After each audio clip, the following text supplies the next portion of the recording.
దేశవ్యాప్తంగా శైవ క్షేత్రాలన్నీ శివనామ స్మరణతో మారుమ్రోగుతున్నాయి. వేకువజాము నుండి భక్తులు శివయ్య దర్శనం కోసం క్యూ లైన్లలో వేచి ఉండి ఆ పరమ శివుని దర్శించుకుంటున్నారు. శివరాత్రి రోజు ఉపవాసం ఉండి జాగరణ చేస్తే జన్మ ధన్యమవుతుందని భక్తుల ప్రగాఢ విశ్వాసం. శివరాత్రి ప్రత్యేకత గురించి మా ప్రతినిధి శ్రీకాంత్ కరీంనగర్ పాత బజార్లోని గౌరీశంకర్ ఆలయం నుంచి మరింత సమాచారం అందిస్తారు. మహాశివరాత్రి పర్వదినాన్ని పురస్కరించుకొని దేశవ్యాప్తంగా శైవ క్షేత్రాలన్నీ కూడా భక్తులతో కిటకిటలాడుతున్నాయి.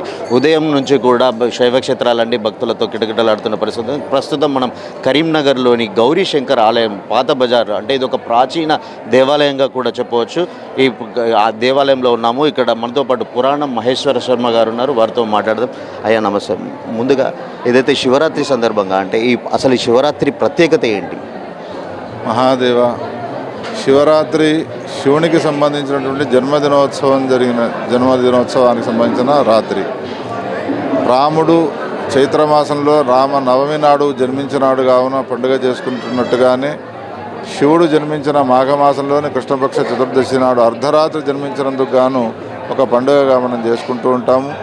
అత్యంత ప్రాధాన్యతను సంతరించుకున్నటువంటి శివరాత్రి నాడు ఎవరైతే శివునికి బిల్వదళాన్ని సమర్పిస్తారో, నీళ్లను గంగా జలాన్ని సమర్పిస్తారో 365 రోజులు చేసినటువంటి ఒక పుణ్యఫలాన్ని పొందుతారు. అందుకని అత్యంత విశేషమైనటువంటిదిగా భావించి అనాది నుండి భారతదేశంలోనే కాదు ప్రపంచ దేశాల్లో ఉన్న వాళ్ళంతా కూడా శివుని యొక్క లింగస్వరూపాన్ని పూజిస్తూ ఉన్నారు. శివరాత్రి రోజు ఉపవాస దీక్ష ఉంటే సంవత్సరం అంతా కూడా పుణ్యఫలం లభిస్తుందంటారు. ఈ ఉపవాసానికి సంబంధించి ఎట్లాంటి నియమాలు ఎలా ఆచరించాలి? ఉపవాసం అనే పదానికి ఏమీ తినకుండా ఉండడం అనేది ఒక అర్థమైతే, సమీపంలో నివసించి ఉండడము అని అర్థము ఇంకొక అర్థం. సమీపంలో అంటే ఎవరి సమీపంలో ఉండడము? శివుని సమీపంలో ఉండడము. లేదా శివుని సమీపంలో దేవాలయాల్లో కనుక రద్దీ బాగా ఉంటే తన సమీపంలో శివుడిని ఉంచుకోవడము. ఇట్లా మహాదేవ అనే నామాన్ని ఉచ్చరిస్తూ ఈ రోజునంతా కూడా గడపాలి. ఉపవాస వ్రతము చేసేటువంటి వాళ్ళు ఎవరైతే ఉన్నారో వాళ్ళు ఏమీ తినకుండా నిరాహారులు ఉంటే చాలా విశేషము.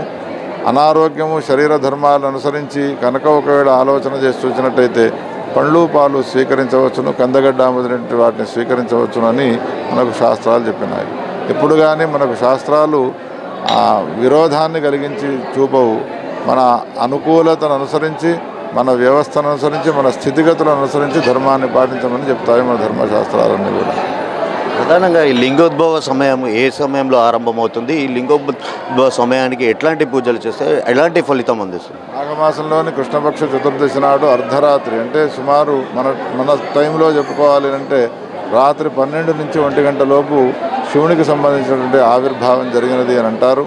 ఆ సమయంలో బిల్వదళాన్ని సమర్పించుకుంటే చాలా విశేషం. కరీంనగర్ నగరంలో అత్యంత ప్రాచీనమైన ఈ గౌరీశంకర్ ఆలయం, ఈ ఆలయానికి సంబంధించి ప్రత్యేకత ఏంటి? ఎన్ని సంవత్సరాల క్రితం ఇక్కడ ఆలయం వెలిసింది? ఇక్కడ ప్రత్యేక నియమాలు ఏముంటాయి? ఈ ఆలయంలో అనేక రకాలైనటువంటి ప్రత్యేకతలు ఉన్నాయి.